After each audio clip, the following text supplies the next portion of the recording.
श्री वाहिगुरु साहिब जी।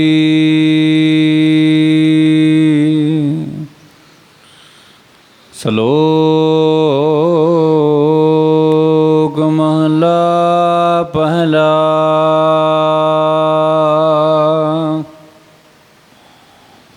सहस्रदानंद इंद्र रुआया,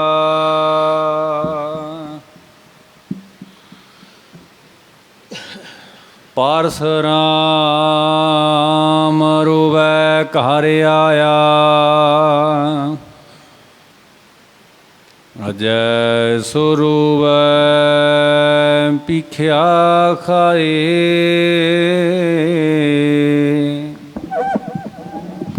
ऐसी दरगाह मिलै सजाय। सहस्रदानंद इंद्र रुआया। वाहिगुरु जी का खालसा, वाहिगुरु जी की फतेह। कोट ब्रह्मंडां दे मालक,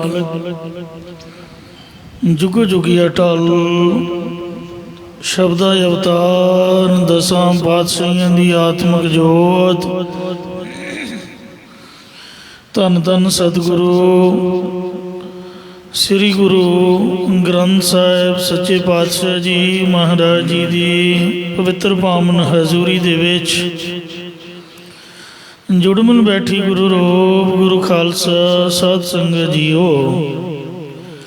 आओ बड़े प्यार यार सत्कार दे नाल अमृत बाणी हर हर तेरी सुन सुन होवे परमगत मेरी।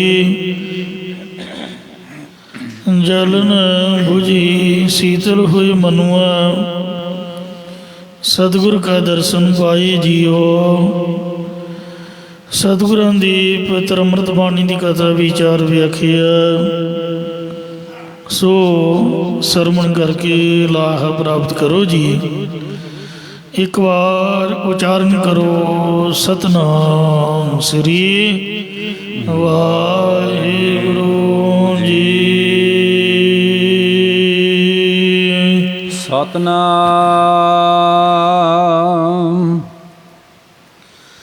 श्री वाहिगुरु साहिब जी।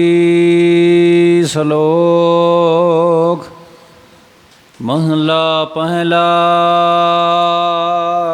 पहले पातशाह धन धन सतगुरु श्री गुरु नानक देव साहिब जी महाराज ईशो पावन उपदेश रामकली दी वार दे विच 94वें नंबर ते श्लोक उच्चारण करके बख्शिश कर रहे हैं।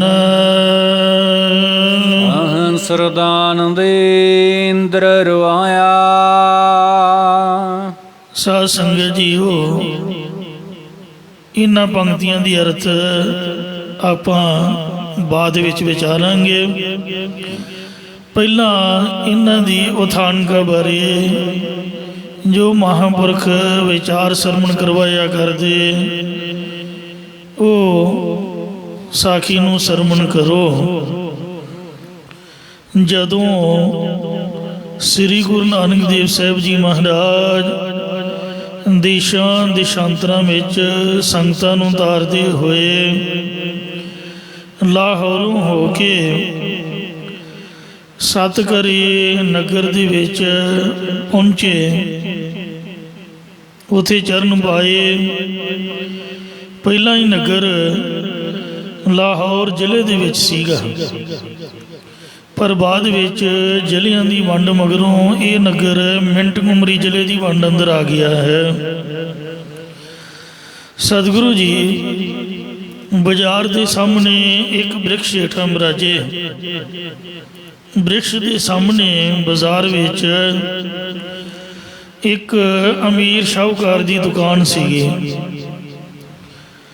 जिस दे हेठां ਮਖਮਲੀ ਗਦੈਲੇ ਤੇ ਪਿੱਠ ਪਿੱਛੇ ਸੋਹਣੇ ਸਿਰਹਾਣੇ ਲੱਗੇ ਹੋਏ ਸਨ ਅਤੇ ਅੱਗੇ ਪਿੱਛੇ ਨੌਕਰ ਕੰਮਕਾਰ ਕਰ ਰਹੇ ਸਨ। ਸਤਿਗੁਰਾਂ ਨੂੰ ਬ੍ਰਿਕਸ਼ ਹੇਠਾਂ ਬੈਠਿਆਂ ਇੱਕ ਪਹਿਰ ਗੁਜ਼ਰ ਗਿਆ। ਉਸ ਸ਼ਾਹੂਕਾਰ ਨੂੰ ਵੇਖ ਕੇ ਭਾਈ ਮਰਦਾਨਾ ਜੀ ਸਤਿਗੁਰਾਂ ਨੂੰ ਕਹਿਣ ਲੱਗੇ ਕਿ ਸਤਿਗੁਰੂ ਜੀ, ਉਹ ਸਾਹਮਣੇ ਬੈਠਾ ਸ਼ਾਹੂਕਾਰ ਬੜਾ ਸੁਖੀ ਜਾਪਦਾ ਹੈ, ਕਿਸੇ ਸੰਤ ਭਗਤ ਵੱਲ ਵੇਖਦਾ ਤੱਕ ਨਹੀਂ। ਵੇਖੋ ਆਪਾਂ ਕਿੰਨੇ ਚਿਰ ਦੇ ਇੱਥੇ ਬੈਠੇ ਹੋਏ ਆ, ਉਹਨੂੰ ਸਾਡੇ ਵੱਲ ਵੇਖਣ ਦਾ ਟਾਈਮ ਹੀ ਨਹੀਂ ਮਿਲਿਆ। ਆਪਣੇ ਸੁੱਖ 'ਚ ਬੈਠਾ ਹੈ, ਪੈਸੇ ਗਿਣੀ ਜਾ ਰਿਹਾ, ਪੈਸੇ ਗਿਣੀ ਜਾ ਰਿਹਾ। ਆਮ ਤੌਰ 'ਤੇ ਆਪਾਂ ਦੇਖਦੇ ਹੀ ਹਾਂ, ਕਈਆਂ ਆੜਤੀਆਂ ਨੇ, ਲਾਲੀਆਂ ਨੇ, ਕਈਆਂ ਨੂੰ ਪੈਸਾ ਦੇਖਣ ਨਹੀਂ ਮਿਲਦਾ, ਉਹਨਾਂ ਨੂੰ ਗਿਣਨ ਦਾ ਟਾਈਮ ਨਹੀਂ। ਇਹ ਤਾਂ ਖੁਦ ਆਪ ਗਿਣ ਰਿਹਾ ਸੀ, ਕਈਆਂ ਅਕਾਊਂਟੈਂਟ ਰੱਖੇ ਹੁੰਦੇ ਨੇ।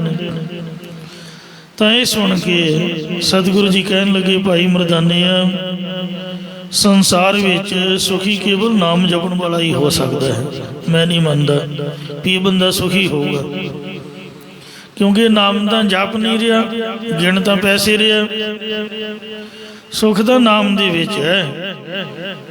ਸੁਖ ਨਾ ਹੀ ਰੇ ਹਰ ਭਗਤ ਬਿਨਾ, ਹਰੀ ਦੀ ਭਗਤੀ ਤੋਂ ਬਿਨਾ ਸੁਖ ਹੋ ਹੀ ਨਹੀਂ ਸਕਦਾ। ਕਹਿੰਦਾ ਜੀ ਇੰਝ ਕਿਵੇਂ ਹੋ ਸਕਦਾ? ਤੇ ਮਹਾਰਾਜ ਕਹਿੰਦੇ ਨਹੀਂ ਮਰਦਾਨਿਆ, ਤੂੰ ਪੁੱਛਿਆ ਜਾ ਕੇ ਭਾਵੇਂ। ਨਾਮ ਜਪਣ ਤੋਂ ਬਗੈਰ ਮੇਰੀ ਜਾਚੇ ਕੋਈ ਬੰਦਾ ਸੁਖੀ ਨਹੀਂ ਹੋ ਸਕਦਾ।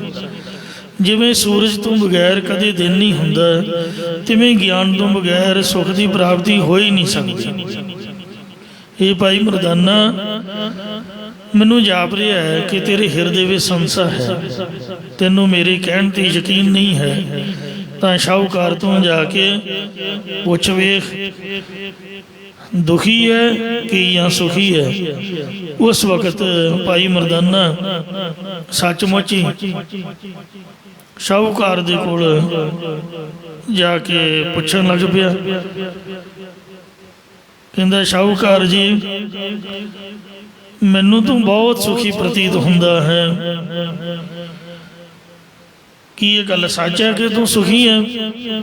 ਉਸੇ ਵੇਲੇ ਸ਼ਾਹੂਕਾਰ ਜਿਸ ਤਰ੍ਹਾਂ ਪੱਕੇ ਫੋੜੇ ਨੂੰ ਛੇੜ ਦਿਓ ਤੇ ਉਹਦੇ ਚੋਂ ਜੋ ਗੰਦ ਮੰਦ ਨਿਕਲਣ ਲੱਗਦਾ, ਤੋ ਇੰਜ ਉਹ ਫੁੱਟ ਫੁੱਟ ਕੇ ਰੋ ਹੀ ਪਿਆ, ਬੋਲਿਆ ਵੀ ਨਾ ਜਾਏ।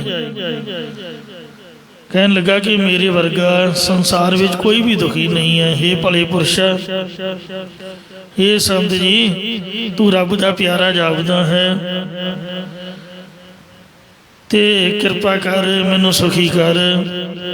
ਸਰਬ ਜਗਤ ਮੈਂ ਮੋਹਿ ਸਮਾਨਾ, ਔਰ ਨਾ ਕੋ ਦੁਖੀ ਮਹਾਨਾ।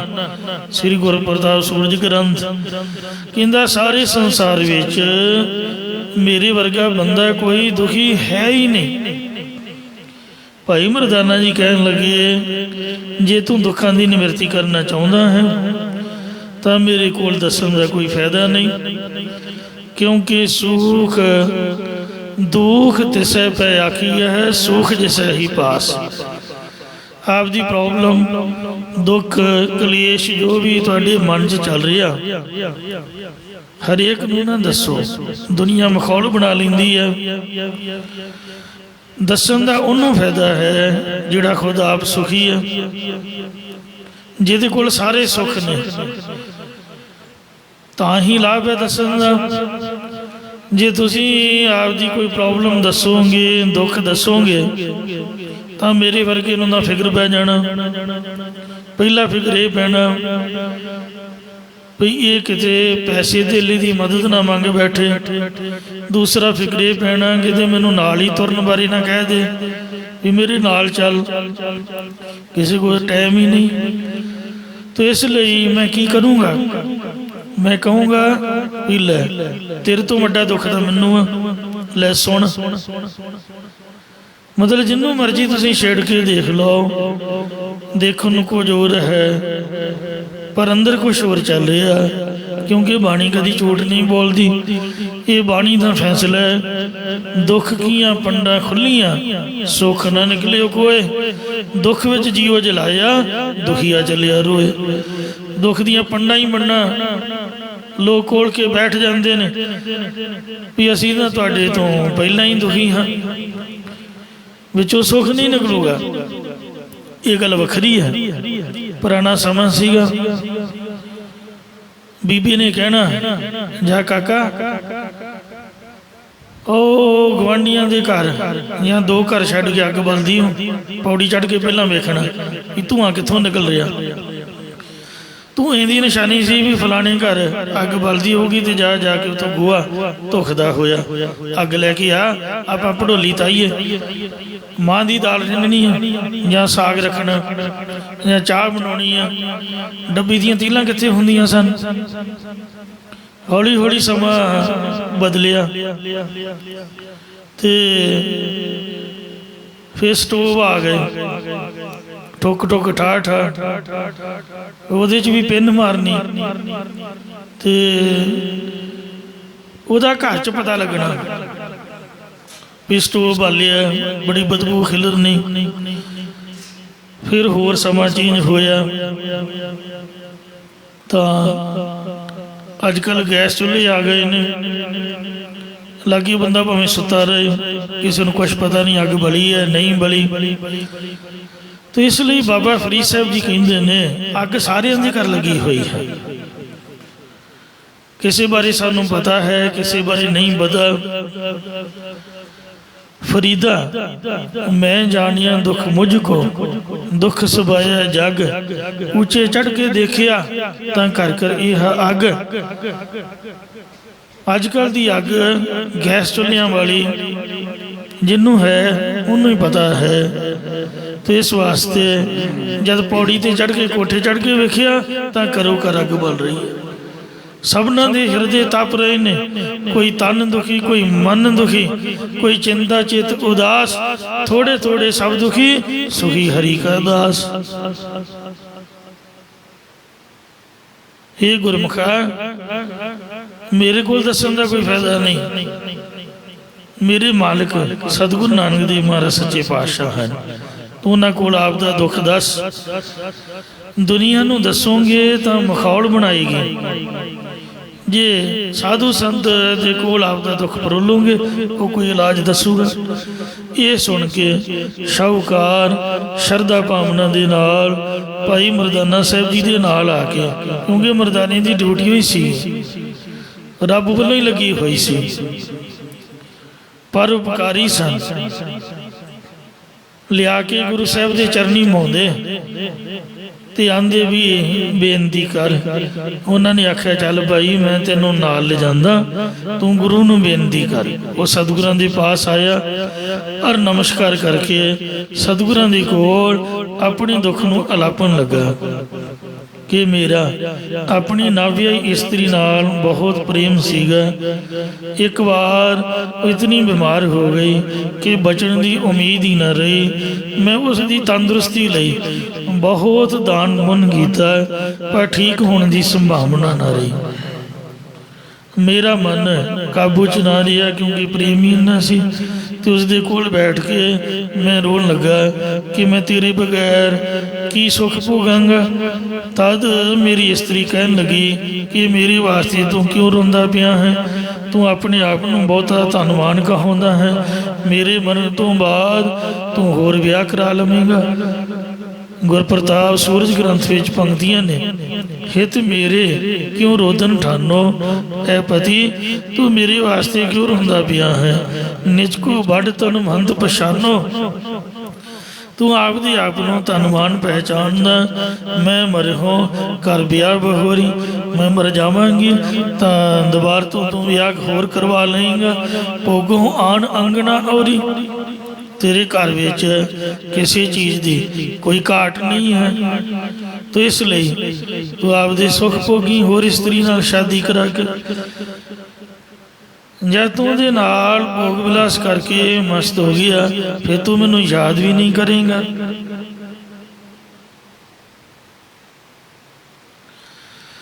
ਤਦ ਮੈਂ ਕਿਹਾ ਕਿ ਮੈਂ ਤੇਥੋਂ ਬਗੈਰ ਨਹੀਂ ਰਹਿ ਸਕਦਾ, ਹੋਰ ਸ਼ਾਦੀ ਨਹੀਂ ਕਰਾਉਂਗਾ। ਤੂੰ ਜਿਉਂਦੀ ਰਹੇਂਗੀ ਤੇ ਤਾਂ ਹੀ ਮੈਂ ਸੁਖ ਆਨੰਦ ਦੇ ਵਿੱਚ ਰਹਾਂਗਾ, ਨਹੀਂ ਤਾਂ ਮੈਂ ਵੀ ਮਰ ਜਾਵਾਂਗਾ। ਬਿਲਸ ਬਿਲਾਸਨ ਹਵੈ ਅਹਲਾਦੂ, ਮੁਝੇ ਬਿਸਾਰੇ ਕਰੇ ਨਾ ਯਾਦੂ। ਕਵੀ ਸੰਤੋਖ ਸਿੰਘ ਨੇ ਇਹ ਸਾਰੀ ਸਾਖੀ ਬੜੇ ਵਿਸਤਾਰ ਨਾਲ ਲਿਖੀ ਹੈ। ਉਹਦੀ ਪਤਨੀ ਵੱਲੋਂ ਇਹ ਬਿਆਨ ਹੈ, ਬਿਲਸ ਬਿਲਾਸਨ ਹਵੈ ਅਹਲਾਦੂ, ਮੁਝੇ ਬਿਸਾਰੇ ਕਰੇ ਨਾ ਯਾਦੂ। ਮੈਂ ਭਾਖਿਓ ਸੁਣੀਏ ਪ੍ਰੇ ਮੋਰੀ, ਤੁਝ ਬਿਨ ਮੋਹਿ ਨਾ ਭਾਵੈ ਔਰੀ। ਤੂੰ ਜੀਵ ਹੈ ਤੇ ਕਰੋ ਬਿਲਾਸਾ, ਨਤ ਮੈਂ ਤਜੋ ਜੀਵਨ ਕੀ ਆਸਾ। ਪ੍ਰਾਣ ਸਮਾਨ ਮੋਹਿ ਕੋ ਪਿਆਰੀ, ਤੁਝ ਬਿਨ ਕਾਸ ਸੋ ਬਿਸਲੋਂ ਬਿਬਨਾਰੀ। ਇਹ ਸੁਣ ਕੇ ਮੇਰੀ ਘਰ ਵਾਲੀ ਕਹਿਣ ਲੱਗੀ ਕਿ ਗੱਲਾਂ ਜਿਉਂਦੀਆਂ ਤੱਕ ਹੀ ਨੇ, ਜੱਗ ਜਿਉਂਦਿਆਂ ਦੇ ਮੇਲੇ। ਮੇਰੇ ਮਰਨ ਤੋਂ ਬਾਅਦ ਇਹ ਗੱਲਾਂ ਸਭ ਤੈਨੂੰ ਭੁੱਲ ਜਾਣਗੀਆਂ, ਵਿਸਰ ਜਾਣਗੀਆਂ। ਭਾਵ ਜੇਕਰ ਮੈਂ ਜਿਉਂਦੀ ਰਹੀ ਤਾਂ ਵੇਖ ਲਵਾਂਗੀ, ਜੇ ਮਰ ਗਈ ਤਾਂ ਮੈਂ ਕਿਹੜਾ ਵੇਖਣ ਆਉਣਾ, ਜੋ ਮਰਜ਼ੀ ਕਰੀ। ਇਹ ਸੁਣ ਕੇ ਮੈਂ ਆਪਣੀ ਇਸਤਰੀ ਨੂੰ ਆਪਣੇ ਚਿੱਤ ਦੀ ਮੋਹ ਦੀ ਬਿਰਤੀ ਉਸ ਦੇ ਸਾਹਮਣੇ ਪ੍ਰਗਟ ਕਰਨ ਵਾਸਤੇ ਇੱਕ ਤਿੱਖੀ ਛੁਰੀ ਲੈ ਕੇ ਆਪ ਦਾ ਅੰਗ ਭੰਗ ਕਰ ਦਿੱਤਾ। ਤਦ ਦਰਦ ਤਾਂ ਮੈਨੂੰ, ਕਸ਼ਟ ਤਾਂ ਮੈਨੂੰ ਬੜਾ ਹੋਇਆ, ਤੇ ਪਰ ਕਿਵੇਂ ਨਾ ਕਿਵੇਂ ਬਚ ਮੈਂ ਗਿਆ। ਕਹਿਣ ਲੱਗਾ ਵੀ ਹੁਣ ਤਾਂ ਮੇਰੇ ਤੇ ਭਰੋਸਾ ਹੈ।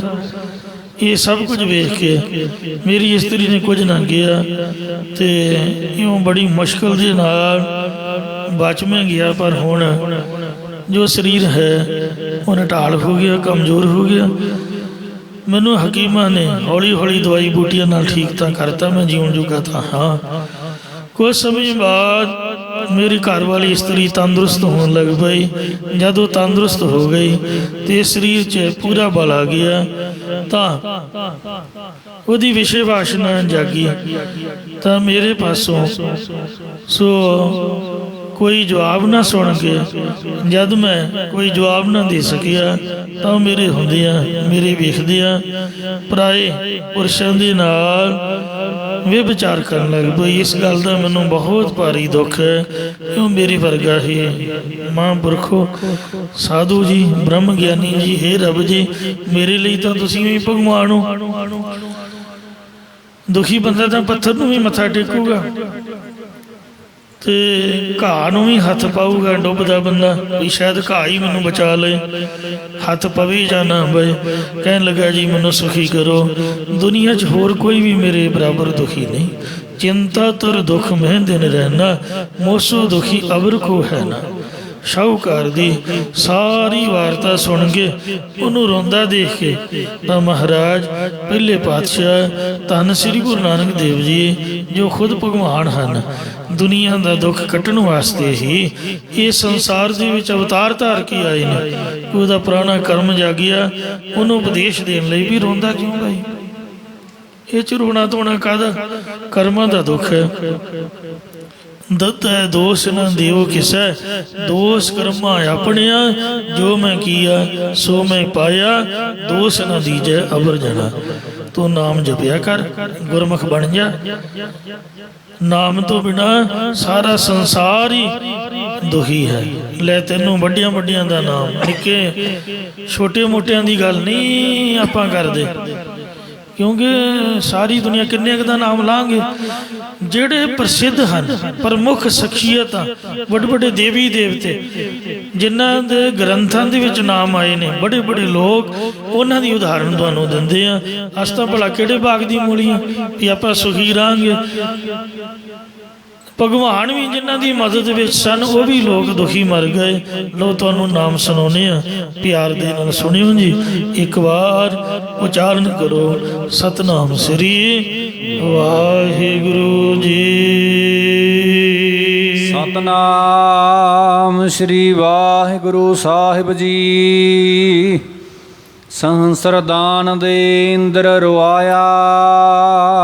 ਖਿਆਲ ਕਰਨਾ ਇਸ ਪਾਵਨ ਸ਼ਬਦ ਵਿੱਚ ਰੋਣ ਬਾਰੇ ਦ੍ਰਿਸ਼ਟਾਂਤ ਦਿੱਤਾ ਹੈ। ਇਨਸਾਨ ਜਦ ਵੀ ਰੋਂਦਾ ਹੈ ਉਹਦੇ ਅੱਖਰਾਂ ਦੇ ਵਿੱਚੋਂ ਅਥਰੂ ਗਿਰਦੇ ਨੇ।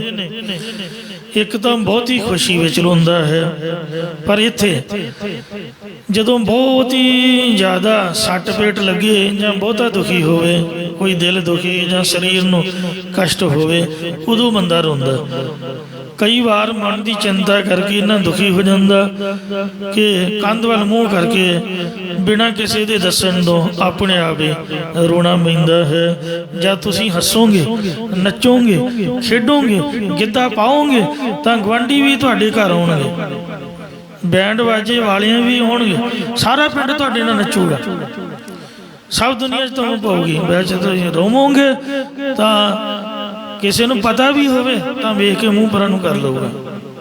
ਰੋਂਦਿਆਂ ਨਾਲ ਨਹੀਂ ਕੋਈ ਰੋਂਦਾ, ਕੰਧ ਵੱਲ ਮੂੰਹ ਕਰਕੇ ਗੋਡਿਆਂ 'ਚ ਸਿਰ ਦੇ ਕੇ ਰੋਣਾ ਪਊਗਾ। तो इस वास्ते कितना चंगा होए भी रोण धोण की बजाय आपां भजीए ते भज के किसी नहर च छाल मारन की बजाय या रोण की बजाय अग ला के सड़न की बजाय या सल्फास दियां गोलियां दा फाह लैके मरन की बजाय तुसीं गुरुद्वारे आओ, समझ लो भी दुनिया भी मर गई, आपां मर गए, सब संसार गया, गुरु घर वाल जिउंदे होइए, सेवा दे विच जुटीए, आप दा सब कुछ मानसिक तौर पर त्याग के गुरु की बाणी नाल जुड़िए तो कितना चंगा होए, बहुत सुख मिले। भाई रे सुख साध संग पाया, साधु की संगत दे विच सुख है। सो महाराज सच्चे पातशाह जी आप साधु बनाने वाले ने, गुरु के चरणों में संगत करिए। सो संत का संगवट भागी पाई है, संत की सेवा नाम ते आई है। लो तुहानू नाम दसदे आ ते सबना नू रोंदा कह रहे ने। सरदानंदेंद्र रोआया। हे भाई जद गौतम ऋषि की स्त्री अहल्या दे नाल इंद्र भोग विलास करन लई आया, तद गौतम ऋषि ने सहंसर 1000 भगां दा दान भाव डन दे के इंद्र राजे नूं रवाना कीता सीगा, या डन देन करके इंद्र रो आया, रोने विच आया सीगा। होया इंज 100 अश्मेध जग करके इंद्र पदवी प्राप्त होंदी है, तां ही स्वर्ग का राजा इंद्र बनिया जांदा। एवें तो कोई बन नहीं सकता। राजे इंद्र कोल एक तो एक चढ़ती रूह वालियां पछरां सन, पर फिर भी उसकी भैड़ी दृष्टि सी, जिस करके वो अहल्या दे सोहने रूप नूं वेख के ललचाउंदा सी। उधर अहल्या दी अंदर भी रुचि सीगी। गौतम ने किते स्वंबर जित लिया तां जित के वो बीबी लियांदी सीगी। उम्र का हिसाब किताब बराबर नहीं सीगा, वो बुढ़ा सीगा ते नाले साधु सीगा, ये जवान सीगी ते नाले सुंदर सी। ਉਹਦੇ मन की इच्छा सी कि मेरी इंद्र राजे नाल शादी हो जाए। उन दोनों के अंदर भी विचार करने का सुभाव सीगा, उसी कारण करके विधि बनी। एक दिन राजे इंद्र ने सब देवतियों की सभा बुलाई तो सूरज नूं पुछण लगा कि दुनिया में सब तो सोहने स्वरूप वाली बीबी कौन है। सूरज का बानी देवता कहन लगा कि हे इंद्र भगवान, मेरे तेज प्रकाश करके सारे लुक जाते हैं, मैं नहीं दस सकता। पता उन्होंने सारा सीगा, पर उन्हें सोचिया भी मैं क्यों बुरी गल करां, गल करन तो मैनू भी पाप लगूगा, किनारा कर गया। यही सियाणप है, किसी के पाप कर्म दे विच हिस्सा ना लईए। सो कहन लगा जी मैनू तो पता नहीं, चंद्रमा नूं पुछ लो। जद ये चढ़ता है तो यह सबना नूं देखता है, तो इनू पुछ लो, मैं नहीं दस सकता भी सोहने स्वरूप वाली किहड़ी स्त्री है। फिर राजे इंद्र ने चंद्रमा नूं पुछया कि चल तू दस बई सब तो सुंदर स्वरूप वाली स्त्री दुनिया में किहड़ी है। उस वेले चंद्रमा के हमानी देवते ने कहा कि हे इंद्र, सब तो मातलोक में सुंदर रूप वाली स्त्री गौतम के घर वाली अहल्या है। ये सुन के इंद्र ने चंद्रमा नूं कहा भी चल हुण अगे लग। ਤੂੰ ਹੀ ਮੇਰੀ ਮਦਦ ਕਰ ਤਾਂ ਜੋ ਮੈਂ ਅਹਲਿਆ ਨੂੰ ਮਿਲ ਸਕਾਂ। ਚੰਦਰਮਾ ਦਾ ਮਾਨੀ ਦੇਵਤਾ ਕਹਿਣ ਲੱਗਾ ਕਿ ਗੌਤਮ ਰਿਖੀ ਉਂਝ ਤਾਂ ਉੱਥੇ ਹੀ ਰਹਿੰਦਾ, ਪਰ ਹਰ ਰੋਜ਼ ਕੁੱਕੜ ਦੇ ਬਾਂਗ ਦੇਣ ਤੋਂ ਥੋੜ੍ਹਾ ਕੁ ਸਮਾਂ ਬਾਅਦ ਗੋਦਾਵਰੀ ਨਦੀ ਵਿੱਚ ਇਸ਼ਨਾਨ ਕਰਨ ਜਾਂਦਾ, ਉਦੋਂ ਦਾ ਘਰ ਸੁੰਜਾ ਹੁੰਦਾ। ਇਸ ਲਈ ਮੈਂ ਕੁੱਕੜ ਬਣ ਕੇ ਪਹਿਲਾਂ ਬਾਂਗ ਦਿਆਂਗਾ ਤੇ ਤੂੰ ਉਹਦੀ ਘਰ ਵਾਲੀ ਅਹਲਿਆ ਨੂੰ ਮਿਲ ਰਹੀ। ਜਾਂ ਚੰਦਰਮਾ ਨੇ ਕੁੱਕੜ ਬਣ ਕੇ ਬਾਂਗ ਦਿੱਤੇ, ਤਦ ਗੌਤਮ ਰਿਖੀ ਇਸ਼ਨਾਨ ਕਰਨ ਲਈ ਗੋਦਾਵਰੀ ਵੱਲ ਚੱਲ ਪਿਆ। ਸਾਡੇ ਇੱਕ ਬਾਪੂ ਹੁੰਦੇ ਸੀ, ਬਾਪੂ ਅਜੀਤ ਸਿੰਘ ਠਾਰੀ, ਮੈਨੂੰ ਯਾਦ ਹੈ। ਸੰਤਾਂ ਦਾ ਸੁਭਾਅ ਹੁੰਦਾ ਹੈ, ਉਹਨਾਂ ਨੇ ਸੋਚਣਾ ਨਾ ਉਹਨਾਂ ਵੇਖਣਾ ਵੀ ਟਾਈਮ ਕੀ ਹੋਇਆ। ਉਹਨਾਂ ਨਿਸ਼ਾਨੀਆਂ ਕੁਝ ਰੱਖੀਆਂ ਹੁੰਦੀਆਂ ਤੇ ਜਿਸ ਵਕਤ ਰਾਤ ਦੇ ਵਜੇ 12 ਆਪਾਂ ਕਿਤੇ ਪ੍ਰੋਗਰਾਮ ਤੋਂ ਰਾਗੀਆਂ ਨੂੰ ਸ਼ਰਾਰਤ ਸੁੱਝੀ, ਬਜ਼ੁਰਗਾਂ ਦੇ ਨਾਲ ਹਾਸਾ ਮਖੌਲ ਕਰਨਾ ਤਾਂ ਨਹੀਂ ਚਾਹੀਦਾ ਤੇ ਪਰ ਉਹ ਬਾਬਾ ਜੀ ਪਿਆਰੇ ਬੜੇ ਸੀ ਤੇ ਕਹਿਣ ਲੱਗੇ ਬਾਪੂ ਜੀ, ਕਹਿੰਦੇ ਹਾਂ ਦੱਸੋ। ਕਹਿੰਦੇ ਆ ਵੇਖੋ ਸਾਡੇ ਹੱਥ 'ਚ ਵਾਜੇ ਨੇ। ਤੇ ਉਹਨਾਂ ਦਾ ਸੁਭਾਅ ਸੀਗਾ ਵੀ ਅੰਮ੍ਰਿਤ ਵੇਲੇ 2:15 ਵਜੇ 2:30 ਵਜੇ ਜਦ 5 ਬਾਣੀਆਂ ਦਾ ਪਾਠ ਹੋਣਾ, ਉਦੋਂ ਤੋਂ ਉਹਨਾਂ ਇਸ਼ਨਾਨ ਕਰਕੇ ਤੇ ਇੱਕ ਬੁਰਜੀ ਦੇ ਨਾਲ ਕੰਧ ਨਾਲ ਲੈ ਕੇ ਬਰਾਂਡੇ 'ਚ ਖਲੋ ਜਾਣਾ, ਜਿੱਥੇ ਸਪੀਕਰ ਹੋਣਾ, ਕੰਨ ਲੈ ਕੇ ਪਾਠ ਸੁਣੀ ਜਾਣਾ। ਸੁਖਮਨੀ ਸਾਹਿਬ ਦਾ 5 ਬਾਣੀ ਸਾਰਾ ਪਾਠ ਖੜੇ ਹੋ ਕੇ ਸੁਣਨਾ। ਪਤਾ ਨਹੀਂ 90-95 ਸਾਲ ਦੇ ਬੁੱਢੇ ਹੋਣਗੇ। ਬੁੱਢਾ ਬੰਦਾ ਨਾ ਬਹਿ ਸਕਦਾ ਨਾ ਖਲੋ ਸਕਦਾ ਤੇ ਉਹਨਾਂ ਡਾਂਗ ਜੀ ਫੜ ਕੇ ਬੁਰਜੀ ਨਾਲ ਲੈ ਕੇ ਖਲੋਤੇ ਰਹਿਣਾ ਬਾਹਰ ਹੀ ਗੁਰਦੁਆਰੇ ਤੋਂ। ਤੇ ਮੁੜ ਕੇ ਆਸਾ ਦੀ ਵਾਰ ਲੱਗਣੀ ਤੇ ਕੀਰਤਨ ਸੁਣਨਾ। ਕਹਿੰਦੇ ਆ ਵੇਖੋ ਜੀ ਟਾਈਮ ਹੋ ਗਿਆ, ਆਪਾਂ ਤਾਂ ਆਸਾ ਦੀ ਵਾਰ ਲਾਉਣ ਚੱਲੇ ਆਏ ਸੀ ਆਪਾਂ ਪ੍ਰੋਗਰਾਮ ਤੋਂ, ਰਾਤ ਦੇ 12 ਵਜੇ ਕਿਤੇ ਕੀਰਤਨ ਸਮਾਪਤ ਕਰਕੇ ਆਏ ਸੀ, ਸੌਣ ਜਾ ਰਹੇ ਸੀ। ਕਹਿੰਦੇ ਤੁਸੀਂ ਨਹਾਤੇ ਨਹੀਂ? ਕਹਿੰਦੇ ਹੈਂ ਇੰਨਾ ਟਾਈਮ ਹੋ ਗਿਆ, ਚਲੋ। ਉਹ 12 ਵਜੇ ਇਸ਼ਨਾਨ ਕਰਾਤਾ। ਤੋ ਇੰਜ ਇਹ ਮਹਾਂਪੁਰਖਾਂ ਦਾ ਸੁਭਾਅ ਹੁੰਦਾ। ਤੋ ਜਿਹਨੇ ਅੰਮ੍ਰਿਤ ਵੇਲੇ ਉੱਠਣਾ ਉਹ ਹਮੇਸ਼ਾ ਚਿੰਤਾ 'ਚ ਰਹਿੰਦਾ ਵੀ ਅੰਮ੍ਰਿਤ ਵੇਲਾ ਕਿਤੇ ਲੰਘ ਨਾ ਜਾਏ। ਜਦ ਕੁੱਕੜ ਨੇ ਬਾਂਗ ਦਿੱਤੀ ਸੀ 12 ਦਾ ਟਾਈਮ, ਉਹਨੂੰ ਗੌਤਮ ਨੂੰ ਪੈ ਗਿਆ ਭੁਲੇਖਾ। ਇਸ਼ਨਾਨ ਕਰਨ ਵਾਸਤੇ ਗੋਦਾਵਰੀ ਵੱਲ ਚੱਲ ਪਿਆ। ਉਹਨੇ ਸੋਚਿਆ ਵੀ ਕੁੱਕੜ ਬਾਂਗ ਦਾ ਅੰਮ੍ਰਿਤ ਵੇਲੇ ਦਿੰਦਾ। ਜਦ ਗੋਦਾਵਰੀ 'ਚ ਇਸ਼ਨਾਨ ਕਰਨ ਲਈ ਵੜਿਆ ਤਾਂ ਉਸ ਵੇਲੇ ਗੋਦਾਵਰੀ ਨੇ ਆਵਾਜ਼ ਦਿੱਤੀ। ਸੱਚਖੰਡ ਹਜ਼ੂਰ ਸਾਹਿਬ ਦੀ ਇਹ ਸਾਰੀ ਸਾਖੀ ਹੈ। ਉੱਥੇ ਜਿੱਥੇ ਅੰਜਨੀ ਦੀ ਗੁਫਾ, ਹਨੂੰਮਾਨ ਦਾ ਜਨਮ, ਜਦੋਂ ਸੱਚਖੰਡ ਹਜ਼ੂਰ ਸਾਹਿਬ ਤਖਤ ਸਾਹਿਬ ਤੋਂ ਨੰਦੇੜ ਸ਼ਹਿਰ ਤੋਂ ਗੋਦਾਵਰੀ ਟੱਪ ਕੇ ਸ਼ਿਕਾਰਗੜ੍ਹ ਗੁਰਦੁਆਰੇ ਨੂੰ ਜਾਈਏ ਤਾਂ ਰਸਤੇ ਦੇ ਵਿੱਚ ਹੁਣ ਪੁਲ ਬਣ ਗਿਆ। ਪੁਲ ਟੱਪਦੇ ਹੀ ਸੱਜੇ ਹੱਥ ਹਨੂੰਮਾਨ ਦਾ ਜਨਮ ਸਥਾਨ, ਜੋ ਗੌਤਮ ਦੀ ਸਪੁੱਤਰੀ ਅੰਜਨੀ ਤੋਂ ਸਾਧ ਸੰਗਤ ਜੀ ਉਹ ਪੈਦਾ ਹੋਇਆ ਸੀਗਾ। ਇਹ ਉੱਥੇ ਲਾਗੇ ਪਾਸੇ ਦੀ ਸਾਖੀ ਹੈ ਗੋਦਾਵਰੀ ਨਦੀ ਦੀ। ਗੋਦਾਵਰੀ ਨੇ ਆਵਾਜ਼ ਦਿੱਤੀ, ਕਹਿਣ ਲੱਗੀ ਹੇ ਮਹਾਂਪੁਰਖ ਜੀ, ਹੇ ਰਿਖੀ ਜੀ, ਅੱਧੀ ਰਾਤ ਦਾ ਟਾਈਮ ਹੀ ਹੋ, ਤੈਨੂੰ ਪੈ ਗਈ ਉਹ ਭੁਲੇਖਾ, ਤੂੰ ਮੈਨੂੰ ਸੁੱਤੀ ਪਈ ਨੂੰ ਉਠਾਇਆ। ਤੇ ਆਹ ਕਿਹੜਾ ਟਾਈਮ ਹੈ 12 ਵਜੇ ਨਹਾਉਣ ਦਾ? ਮੈਂ ਤਾਂ ਆਰਾਮ ਕਰ ਰਹੀ ਹਾਂ। ਤੇਰੇ ਘਰ ਚੋਰ ਆਏ ਹੋਏ ਨੇ, ਤੂੰ ਜਾ ਜਲਦੀ ਭੱਜ ਜਾ, ਆਪਦੇ ਘਰ ਨੂੰ ਸੰਭਾਲ ਜਾ ਕੇ ਵਾਪਸ ਚਲਾ ਜਾ।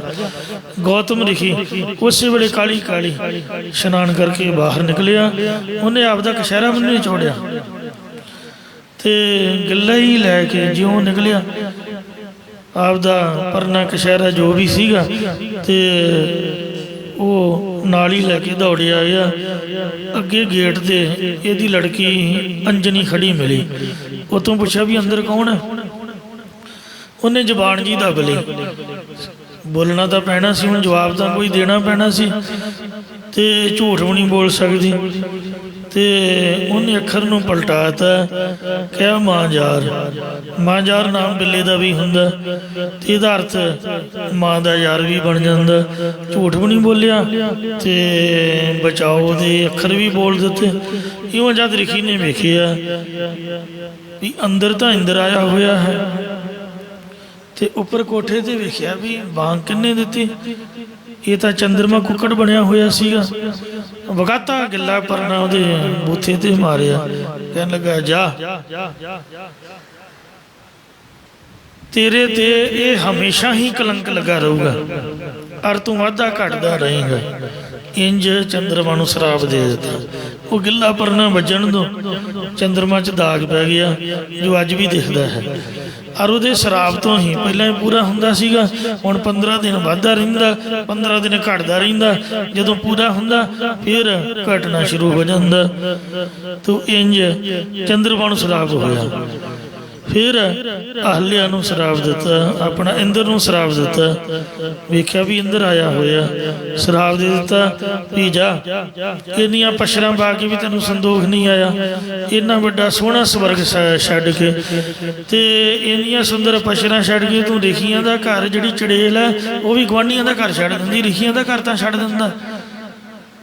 ਜਾ ਤੇਰਾ ਬੇੜਾ ਬਹਿ ਜੇ, ਇੱਕ ਪੱਗ ਲਈ ਤੂੰ ਮੇਰੇ ਘਰ ਆਇਆ ਤੇ ਤੇਰੇ ਸਰੀਰ ਦੇ ਉੱਪਰ ਹੀ 1000 ਪੱਗਾਂ ਹੋ ਜਾਣ।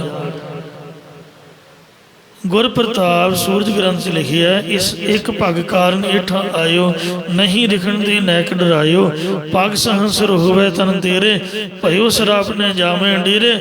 ਤੂੰ ਆਪਦੇ ਡੇਰੇ ਵਾਪਸ ਨਹੀਂ ਜਾ ਪਾਏਗਾ, ਸ਼ਰਮ 'ਚ ਮਰ ਜਾਏਗਾ। ਅਤ ਕਰੂਪ ਤੇ ਬਣੇ ਸਰੀਰਾ, ਜਸ ਅਗ ਤਸ ਫਲ ਪਾਏ ਅਧੀਰਾ। ਜੈਸਾ ਪਾਪ ਕੀਤਾ ਤੈਸਾ ਤੈਨੂੰ ਫਲ ਮਿਲੇਗਾ। ਇੰਜ ਇੰਦਰ 1000 ਪੱਗਾਂ ਦਾ ਦਾਨ ਲੈ ਕੇ ਬਹੁਤ ਹੀ ਰੋਇਆ। ਫਿਰ ਆਪਦੀ ਸਕੀ ਧੀ ਨੂੰ ਸ਼ਰਾਪ ਦੇ ਦਿੱਤਾ ਵੀ ਜਾ, ਤੂੰ ਵੀ ਆਪਦੀ ਮਾਂ ਦੇ ਪਾਪ ਦੇ ਵਿੱਚ ਮਿਲੀ ਹੋਈ ਸੀ, ਮੈਨੂੰ ਸਹੀ ਨਹੀਂ ਸੱਚ ਨਹੀਂ ਦੱਸਿਆ ਤੇ ਤੇਰੇ ਕੁਆਰੀ ਦੇ ਪੇਟੋਂ ਬੱਚਾ ਜਨਮੇਗਾ।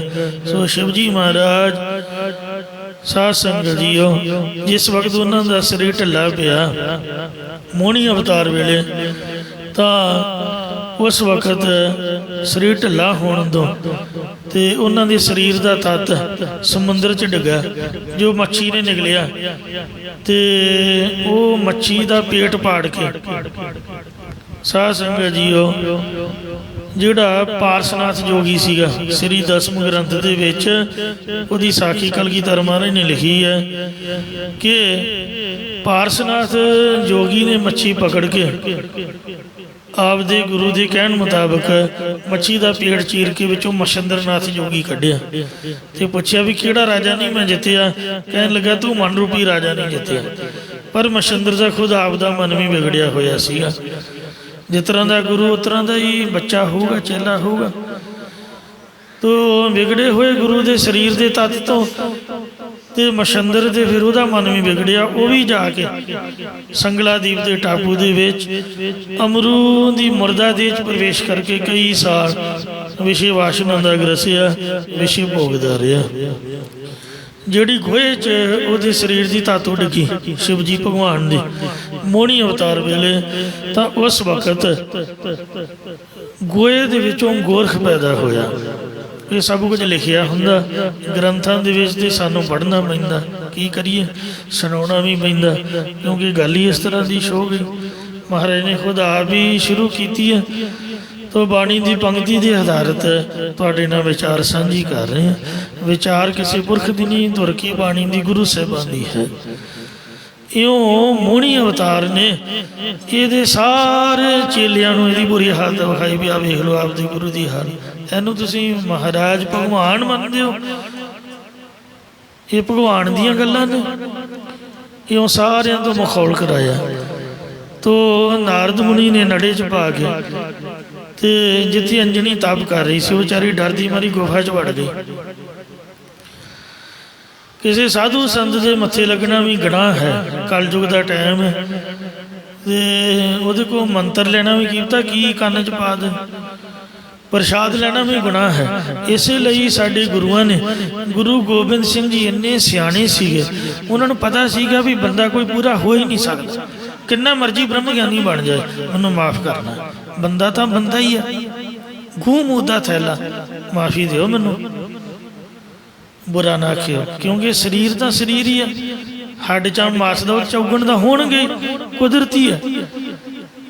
ਇਸੇ ਲਈ ਜੁਗੋ ਜੁਗ ਅਟਲ ਸ੍ਰੀ ਗੁਰੂ ਗ੍ਰੰਥ ਸਾਹਿਬ ਨੂੰ ਗੁਰਤਾ ਗੱਦੀ ਦਿੱਤੀ ਤੇ ਕਲਗੀਧਰ ਮਹਾਰਾਜ ਨੇ ਆਖਿਆ ਵੀ ਕਿਤੇ ਜਾਣ ਦੀ ਲੋੜ ਨਹੀਂ, ਗੁਰੂ ਗ੍ਰੰਥ ਸਾਹਿਬ ਦੇ ਲੜ ਲੱਗੋ। ਠੀਕ ਹੈ। ਅੰਮ੍ਰਿਤ ਛਕਣਾ ਕਿਸੇ ਸਾਧ ਤੇ ਪੈਰ ਧੋ ਕੇ ਪੀਣ ਦੀ ਨਹੀਂ ਲੋੜ। ਬੰਦੇ ਦੇ ਪੈਰ ਧੋਣ ਦਾ ਕੀ ਮਤਲਬ ਹੋਇਆ? ਪੰਜਾਂ ਪਿਆਰਿਆਂ ਨੂੰ ਬੇਨਤੀ ਕਰੋ, ਉਹ ਬਾਟਾ ਤਿਆਰ ਕਰਨਗੇ ਬਾਣੀ ਦਾ ਪਾਠ ਕਰਕੇ, ਬਾਣੀ ਦਾ ਅੰਮ੍ਰਿਤ ਬਣ ਗਿਆ। ਅੰਮ੍ਰਿਤ ਛਕੋ। ਤੁਸੀਂ ਗੁਰ ਮੰਤਰ ਲੈਣਾ ਹੈ ਤੇ ਪੰਜ ਪਿਆਰੇ ਦੇਹਧਾਰੀ ਨੇ। ਜਦੋਂ ਪੰਜ ਇਕੱਠੇ ਹੋ ਜਾਂਦੇ ਨੇ, ਜਦੋਂ ਵੀ ਬੰਦੇ 'ਚ ਮਾੜਾ ਫਰਨਾ ਆਉਂਦਾ ਉਦੋਂ ਇਕੱਲਾ ਹੁੰਦਾ। ਤੇ ਇਸ ਲਈ ਗੁਰੂ ਦੀ ਹਜ਼ੂਰੀ ਤਾਂ ਸਾਰੇ ਭਗਵਾਨ ਨੇ। ਜਿੱਥੇ ਪੰਜ ਆ ਗਏ, ਸਿੱਖ ਪੰਜਨ ਮੈਂ ਮੇਰੋ ਵਾਸਾ, ਹਰ ਪੰਜਾਂ ਨੇ ਬਾਣਾ ਪਾ ਲਿਆ, ਰਹਿ ਚ ਤਿਆਰਪੁਰ ਤਿਆਰ ਅਰਦਾਸਾ ਸੋਧਿਆ, ਉਹਨਾਂ ਚਿਰ ਉਹਨਾਂ 'ਚ ਮੈਂ ਵੱਸਦਾ। ਤੇ ਉਹ ਦੇਹਧਾਰੀ ਗੁਰੂ ਹੀ ਨੇ। ਤੇ ਤੁਸੀਂ ਕਿਉਂ ਗੁਰਦੁਆਰੇ ਤੋਂ ਬਾਹਰ ਜਾਂਦੇ ਹੋ? ਗੁਰੂ ਘਰ ਆਓ, ਆਪ ਦਾ ਗੁਰ ਮੰਤਰ ਜਿਹੜਾ ਕੋਈ ਲੈਣਾ, ਪੰਜਾਂ ਪਿਆਰਿਆਂ ਨੂੰ ਕਹੋ ਸਾਨੂੰ ਦਿਓ। ਉੱਚੀ ਬੋਲ ਕੇ ਸੁਣਾਉਂਦੇ ਨੇ, ਉਹਨਾਂ ਦੀ ਡਿਊਟੀ ਹੈ। ਦੇਹਧਾਰੀ ਤਾਂ ਹਨ, ਕਿਸ ਦੇਹਧਾਰੀ ਨੂੰ ਲੱਭਦੇ ਪਏ ਹੋ? ਖਹਿੜਾ ਛੱਡੋ ਡੇਰਿਆਂ ਦਾ, ਤੋ ਸਿੱਧਾ ਗੁਰਦੁਆਰੇ ਨਾਲ ਸੰਬੰਧ ਜੋੜੋ। ਕਿੰਨੇ ਕਿੰਨੇ ਪਿੰਡ 'ਚ ਗੁਰਦੁਆਰੇ ਨੇ, ਤੇ ਫਿਰ ਵੀ ਸਾਨੂੰ ਭਲਾ ਕੀ ਲੋੜ ਪਈ ਪਿੰਡੋਂ ਛੱਡ ਕੇ ਬਾਹਰ ਜਾਣ ਦੀ? ਇੰਨਾ ਸੋਹਣਾ ਹਰਿਮੰਦਰ ਸਾਹਿਬ ਹੈ, ਆਪਾਂ ਰਾਹ ਦਾ ਸਵਾਮੀ ਕਿਉਂ ਬਣਾ ਲਿਆ? ਦਰਗਾਹ ਦਾ ਮਾਲਕ ਅੱਗੇ ਜਾ ਕੇ ਕਿਉਂ ਨਹੀਂ? ਵਿੱਚ ਹੀ ਰਾਹ 'ਚ ਹੀ ਉਤਰ ਗਏ। ਤੇ ਇਸ ਵਾਸਤੇ ਸਾਨੂੰ ਦਰਗਾਹ ਪਰਲੋਕ ਦਾ ਸਵਾਮੀ ਚਾਹੀਦਾ। ਗੁਰੂ ਸਾਹਿਬ ਕਿਰਪਾ ਕਰਨ। ਨਾਰਦ ਮੁਨੀ ਆਇਆ ਤੇ ਕਹਿਣ ਲੱਗਾ, ਆ ਮੇਰੀ ਧੀਏ, ਮੈਂ ਤੈਨੂੰ ਗੁਰ ਮੰਤਰ ਦਿਆਂ। ਕਹਿੰਦੀ ਹਾਂਜੀ ਬਾਬਾ ਜੀ। ਵਿਚਾਰੀ ਸ਼ਰਧਾ ਨਾਲ ਆਈ। ਕਹਿੰਦਾ ਕੰਨ ਕਰ। ਨੜਾ ਕੰਨ 'ਚ ਪਾ ਕੇ ਫੂਕ ਮਾਰੀ ਇਹੋ ਜੀ, ਤੇ ਉਹ ਵਿਚਾਰੀ ਦਾ ਤਪ ਤੋਂ ਲੁਕਿਆ ਲਕਿਆ ਸਭ ਖਤਮ ਹੋ ਗਿਆ। ਦੁਨੀਆ ਤੋਂ ਬਚਣਾ ਬੜਾ ਔਖਾ। ਤੋ ਸ਼ਿਵ ਜੀ ਦੀ ਧਾਤੂ ਤੋਂ ਸਾਧ ਸੰਗਤ ਜੀ ਉਹ ਹਨੂਮਾਨ ਦਾ ਜਨਮ ਹੋਇਆ। ਰਹੋ ਵਿਚਾਰ, ਗੱਲ ਚੱਲ ਰਹੀ ਸੀਗੀ ਇੰਦਰ ਦੀ। ਸੋ ਮਹਾਰਾਜ ਸ੍ਰੀ ਗੁਰੂ ਨਾਨਕ ਦੇਵ ਜੀ ਦੱਸ ਰਹੇ ਹਨ, ਸਹੰਸਰਦਾਨ ਦੇ ਇੰਦਰ ਰੁਆਇਆ। ਗੌਤਮ ਦੇ ਘਰ ਕੁਕਰਮ ਕਰਨ ਕਰਕੇ ਤੇ 1000 ਭਗਾਂ ਦਾ ਸਰਾਪ ਲੈ ਕੇ ਇੰਦਰ ਰੋਣੇ ਵਿੱਚ ਆਇਆ। ਤਾਂ ਅਹਲਿਆ ਨੂੰ ਸਰਾਪ ਹੋਇਆ ਕਿ ਤੂੰ ਪੱਥਰ ਬਣ ਗਿਆ। ਪਰਾਏ ਪੁਰਸ਼ ਅੱਗੇ ਲੇਟੀ ਰਹੀ, ਤੂੰ ਪੱਥਰ ਬਣ। ਫਿਰ ਉਹਨੇ ਬੇਨਤੀ ਕੀਤੀ, ਮੇਰਾ ਭਲਾ। ਕਹਿੰਦੇ ਰਾਮ ਜੀ ਤੇਰੇ ਨਾਲ ਚਰਨ ਲਾਉਣਗੇ ਤਾਂ ਤੇਰਾ ਭਲਾ ਹੋਊਗਾ। ਤਾਂ ਰਾਮ ਜੀ ਨੇ ਪੱਥਰ ਬਣੀ ਨੂੰ ਆਪ ਦਾ ਚਰਨ ਛੁਹਾਇਆ ਤੇ ਉਹ ਪਾਣੀ ਬਣ ਕੇ ਕਲਿਆਣ ਨੂੰ ਪ੍ਰਾਪਤ ਹੋਈ। ਪਰਸਰਾਮ ਰੋਵੈ ਘਰ ਆਇਆ। ਪਰਸਰਾਮ ਜਦ ਪਿਤਾ ਮਰੇ ਦੀ ਖਬਰ ਸੁਣੀ, ਇਹ ਸਾਧ ਸੰਗਤ ਜੀ ਉਹ ਤਪ ਕਰ ਰਿਹਾ ਸੀਗਾ ਤੇ ਤਪ ਕਰਦਾ ਬ੍ਰਹਮਾ ਤੋਂ ਵਰ ਲੈ ਕੇ ਆਇਆ ਸੀ। ਤੇ ਆਉਂਦਿਆਂ ਨੂੰ ਖੇਡਦੇ ਮੁੰਡਿਆਂ ਨੇ ਦੱਸਿਆ ਵੀ ਤੇਰਾ ਪਿਓ ਮਰ ਗਿਆ ਹੀ ਓਏ। ਇਹ ਸਾਖੀ ਸੁਣਾਉਂਦੀਆਂ, ਪਹਿਲਾਂ ਅਰਥ ਕਰ ਲਈਏ। ਜਦ ਪਿਤਾ ਮਰੇ ਦੀ ਖਬਰ ਸੁਣੀ ਤਾਂ ਇਹ ਖਬਰ ਸੁਣ ਕੇ ਪਰਸ਼ੁਰਾਮ ਆਪਣੇ ਘਰ ਆਇਆ। ਤਦੋਂ ਆਪਣੇ ਪਿਤਾ ਨੂੰ ਮਰਿਆ ਹੋਇਆ ਵੇਖ ਕੇ ਉਹ ਬਾਂਹ ਮਾਰ ਕੇ ਰੋਇਆ। ਜਾਂ ਜਦੋਂ ਮਹਾਰਾਜ ਕਹਿੰਦੇ ਨੇ, ਪਰਸਰਾਮ ਰੋਵੈ ਘਰ ਆਇਆ। ਜਦ ਰਾਮਚੰਦਰ ਜੀ ਨੇ ਪਰਸ਼ੁਰਾਮ ਦੇ ਪੈਰੀਂ ਹੱਥ ਲਾ ਕੇ ਇਸ ਦੀ ਸਾਰੀ ਸ਼ਕਤੀ ਖੋਹ ਲਈ, ਤਦੋਂ ਸ਼ਕਤੀ ਤੋਂ ਹੀਣਾ ਹੋਇਆ ਜਾਣ ਕੇ ਬਹੁਤ ਹੀ ਜ਼ਿਆਦਾ ਰੋਇਆ। ਕਿਸੇ ਨੂੰ ਗੋਡੀ ਹੱਥ ਨਾ ਲਾਉਣ ਦਿਓ। ਗੋਡੇ ਤਾਂ ਪਹਿਲਾਂ ਹੀ ਨਹੀਂ ਚੱਲਦੇ, ਦੱਸੋ ਚੱਲਦੇ ਨੇ? ਭਾਵੇਂ ਸਾਡੀ ਨੂੰਹ ਹੈ ਤੇ ਭਾਵੇਂ ਸਾਡੀ ਧੀ ਹੈ ਤੇ ਭਾਵੇਂ ਛੋਟਾ ਬੱਚਾ, ਨਾ ਤਾਂ ਆਪ ਦਾ ਹੱਥ ਉਹਦੇ ਸਿਰ ਤੇ ਰੱਖੋ। ਪਿਆਰ ਦੇਣਾ ਕੋਈ ਬਚਨ ਕਰ ਦਿਓ। ਪਿਆਰ ਗੁਰੂ ਸਾਹਿਬ ਸੱਚੇ ਪਾਤਸ਼ਾਹ ਦਾ ਹੈ। ਜਦ ਆਪਾਂ ਮੱਥਾ ਟੇਕਦੇ ਹਾਂ ਤਾਂ ਗੁਰੂ ਸਾਹਿਬ ਸਾਨੂੰ ਆਪ ਪਿਆਰ ਦਿੰਦੇ ਨੇ। ਤੋ ਇਸ ਲਈ ਮੈਂ ਤਾਂ ਆਪ ਦੇ ਸਿਰ ਉੱਪਰ ਕਿਸੇ ਦਾ ਹੱਥ ਨਹੀਂ ਲਵਾਉਂਦਾ, ਨਾ ਹੀ ਸਾਨੂੰ ਸੰਤਾਂ ਨੇ ਇਹ ਗੱਲ ਸਿਖਾਈ ਹੈ।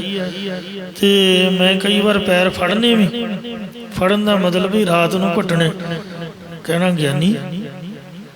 ਤੇ ਭਾਵੇਂ ਉਹਨਾਂ ਦੇ ਬੱਚੇ ਸੀ, ਉਹਨਾਂ ਸਭ ਕੁਝ ਸਿਖਾਇਆ।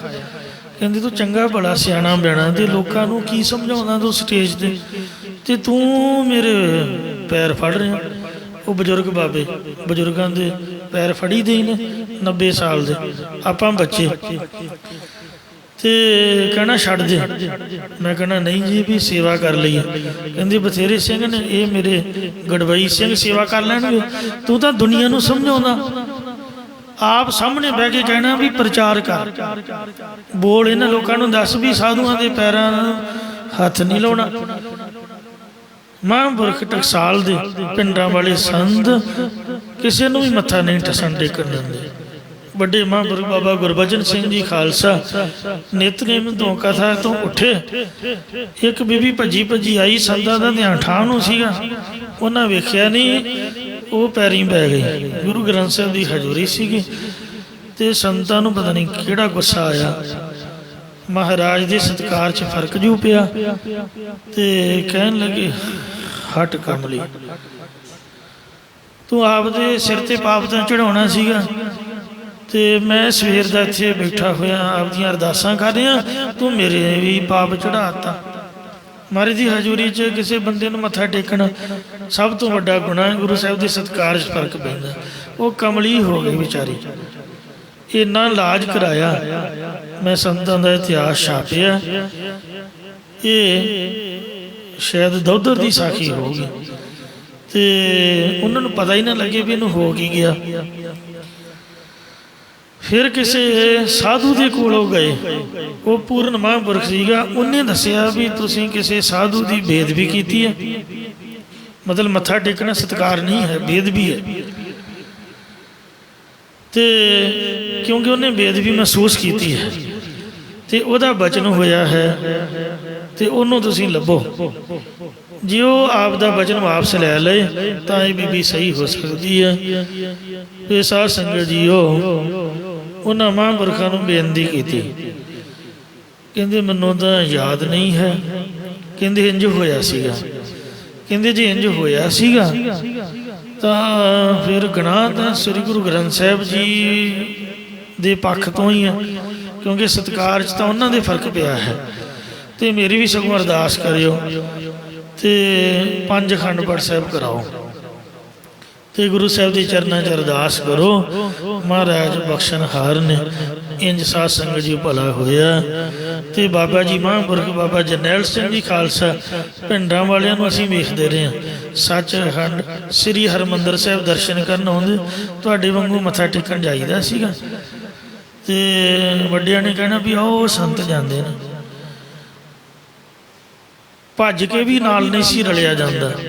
ਮੱਥਾ ਤਾਂ ਕਿਸੇ ਨੇ ਕੀ ਟੇਕਣਾ, ਜੇ ਕੋਈ ਵੇਖੀਏ ਕਿਸੇ ਨੇ ਵੀ ਦੂਰੋਂ ਆ ਰਹੇ ਨੇ ਇੱਧਰ ਦੀ ਲੰਘਣਗੇ, ਰਸਤੇ 'ਚ ਖੜੋ ਜਾਣਾ।